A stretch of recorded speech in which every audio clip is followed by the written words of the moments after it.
Everyone, I'm Dan Black and welcome to Mpowertube. Today I'm chatting with the very awesome Sam Greco. Sam, thanks very much for being on Mpowertube, Thank mate. you very much for having me.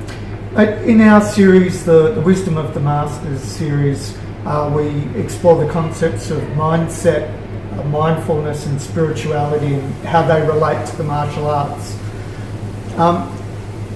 Attitudinal resilience, mindset, how important is that in your world and how do you get it? I think to answer that straight off, without a mindset, nothing's achievable as far as I'm concerned. The only thing that will get you through is probably luck. The luck will eventually run out. Mindset, in my eyes, is probably one of the most powerful tools that any individual can have. It's a constant belief, it's a constant belief, believing in what you're doing, the journey you're taking. All the pros and cons, understanding, that it's not all, uphill. There is a downhill. So there's the peaks and valleys, understanding all that, and being able to adapt to that as an individual. It comes from positiveness. There's surely along your journey there'll be a lot of negatives. Let's get the positive out of that negative. Creating that mindset, that belief, that anything is achievable. I use a term throughout my career. I said, if you think you can or you think you can't, you're always right. Yeah, so sure. That's a sort of key element of mindset, and it comes with development of training too. Of course, and the self-talk, that mind chat that I can approach, is that what you're constantly driving and repeating over and over in your mind? Yeah, look, obviously yes, you do repeat it over and over in your mind. It's creating that state of belief. But, you've got to make realistic approaches too. You can't be unrealistic.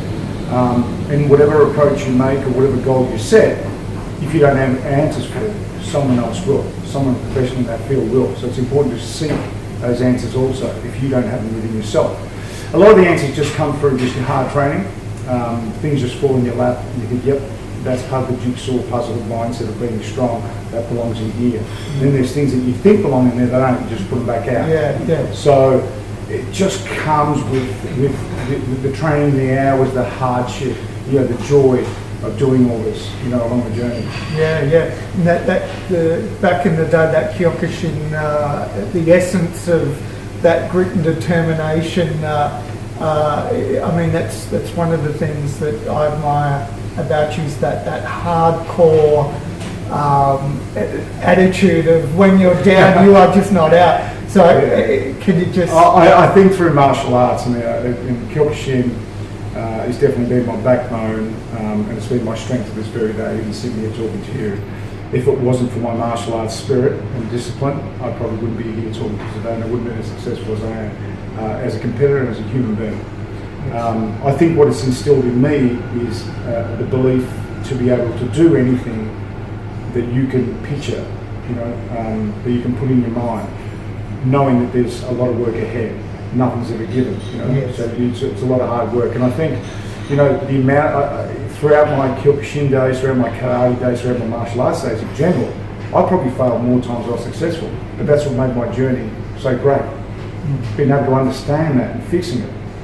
And when I was down and when things didn't go right and just didn't put my tail between my legs and put my head down and walk off, I asked questions why, how do I fix it? And if I didn't have it, as I said to you before, I'd ask around, I'd ask my seniors, and hopefully I got an answer. I seeked an answer all the time because I believe that everything is possible, given that this is strong.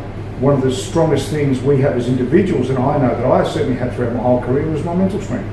Physically, I knew, even throughout my martial arts career, that physically you do break down. It's your mental fortitude, your mental attitude that takes you through that next step. Yeah, awesome. Any fighter, any human being, anyone out there, who doesn't believe, and who doesn't have that strong fortitude within his head, is not going to go that next step. Gets to a brick wall and says, no, this thing's too high, I can't get under it, I don't think I can get around it, no, it's not for me. But they're the times that you need to step back. Yeah, of course. Take those blinkers off, step back, and look at it with peripheral vision rather than tunnel vision. Yeah. And when you've got peripheral vision, that's where you get answers. Yeah, brilliant. So and seeing your fights over the years, getting into the ring, having a game plan, thinking those 2, 3, 4, 5 steps ahead. I mean, you've got this brilliant strategic martial mind that allows you to do that, and you've been very, very effective and very successful over the years. But on the flip side, how do you try and stay in the now? The art of being present and pushing that clutter, that noise away. Is that relevant to you in the martial art world? And if so, how do you be still? How do you keep all the pressures of business and training and all the demands on your time? How do you stay in the now? First, let me answer this. You know, you talk about stepping in the ring for a fight, for any form of competition, and I've always had this theory that it comes with the makeup of all your training, all that hardship leading up to the fight. Sam Greco would have won that fight 100 times over before stepping in that ring. So my hard work's already done. Yeah, right. Yeah. You know, and I had the best coaches in the world at the time, and it was a clear thinking. Basically, they turn around and say, "Sam, go out and enjoy yourself, son." Yeah. And to me, that was that switch for me. Go out and enjoy myself. I didn't have to work hard anymore. I knew all my hard work was done. Yes. Now it's reward time. The ring was like my office. You're coming for a job interview. Yep. You're not getting a job, son. I'm telling you straight up. Yeah, that's great. So that was my mindset. So I would have won that fight over and over again before I stepped in, and that was the beauty of what I did and how strong I was. In terms of keeping the external pressures out of my everyday life, personally, when I know I've got a job to do, I hone in, put my crosshairs on. I know exactly what to do without losing sight of what's happening out here. Also, that peripheral vision. you need to have that peripheral vision. You can't have tunnel vision in our game. Yes. In life in general, you can't have tunnel vision. Indeed. You know, and I'm talking from experience. I experienced tunnel vision, or sight of tunnel vision early in the piece, and I was unsuccessful. And I couldn't work out why until someone says, "Hey, you need to take that blinkers off." Yeah. There's a lot more to do than what you were just doing. You know, and having said that, I'm going to move into the effect that, you know, I was well ahead of my time. You know, for example, in terms of training, people were using kettlebells today and ropes and bands and everything. I was using those in the late 80s, early 90s. Yeah. So I was ahead of my time. Why? Because I finally listened to someone and took these blinkers off and thought, okay, I'm open to suggestions here. I'm open to improvement. Yes. I don't mind failing, guys, but I can't live with not trying. Yeah.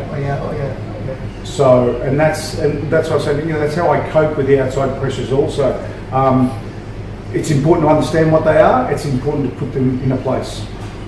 Yeah. You can only attend to one thing at a time. Yes. You know, I often hear people say, you know, I've got this job to do, but I've got this and this pressure. I mean, I came here to this interview today, and you know the pressures that I've had. Oh, yes, you know, leading absolutely. in here. But when I commit to something, I stick with it. Yeah. You know, and I leave those things at the door, and I'll come back to them. Yes. They're not life-threatening at the moment. They're not affecting me right now. I've got to deal with what I've got right in front of me. Yeah. You know, and work with that as best. So, I'm inspired by that way of set thinking, and I very much aspire to exactly that, Sam. Spirituality, a structured belief system, whether that be faith-based religiosity, spirituality, and how relevant is that in your world, and how has that got you through, whether that be in the ring or outside of the ring? Would you share with everyone a little bit about that how that connects for you? I think spirituality for me throughout my martial arts career has given me the wisdom and strength to carry on every single day, not just in my field but in life in general. Yeah, and again, it comes from hard work. Spirituality for me, and I don't even like using the term, but it's a form of religion. It's a form of belief. It's what you choose to believe in, what chooses to make you grow every single day, what chooses to pick you up when you're down. You know, I know that, you know, during the most difficult times of my life, I've looked back and thought, I've been in worse situations than this. Why am I grieving right now? Let's do something about it. And sometimes you need to take a step back to take two forward. You know, And that's what my martial arts, the discipline throughout my martial arts career, has taught me. It's taught me to be strong. It's taught me to be positive. It's taught me to seek answers if I have to. It's taught me to say no. It's taught me to say yes. You know, it's taught me just to hang and just wait if I have to. It's taught me a lot of things, but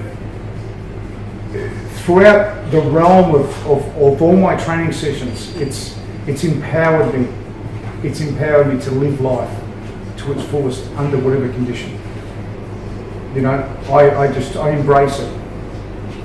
You know, I embrace challenges every single day. Yes. I don't mind challenges. It's what keeps me alive. Could you imagine life without challenges? It'd be boring. Could you imagine life without problems? It'd be boring. Yes, sure. Do you know, this is what separates us. You know, and throughout my doings and you know, and my dealings throughout my career, I hope, you know, to empower other people, such as yourself, such as people listening to us. Yep. You know, there's no specific answer that anyone can give and say, oh, but mine's right. Yeah, it might be right for you. It empowers you, fantastic. I applaud you. You know, but we're not all cut out the same. No. We're all cut out different. What triggers my mind might not trigger yours, and vice versa. What empowers me might not empower you. But we need to understand what they are. That's probably the most relevant thing. Yeah. You know, and that's why discipline to me is basically the stake that holds me upright every single day of my life. Knowing that I've done the hard yards, knowing that, you know, I've had this belief, or, you know, and I looked up to someone, my mentors, you know, and I've got certain mentors in my life, and that's what discipline does.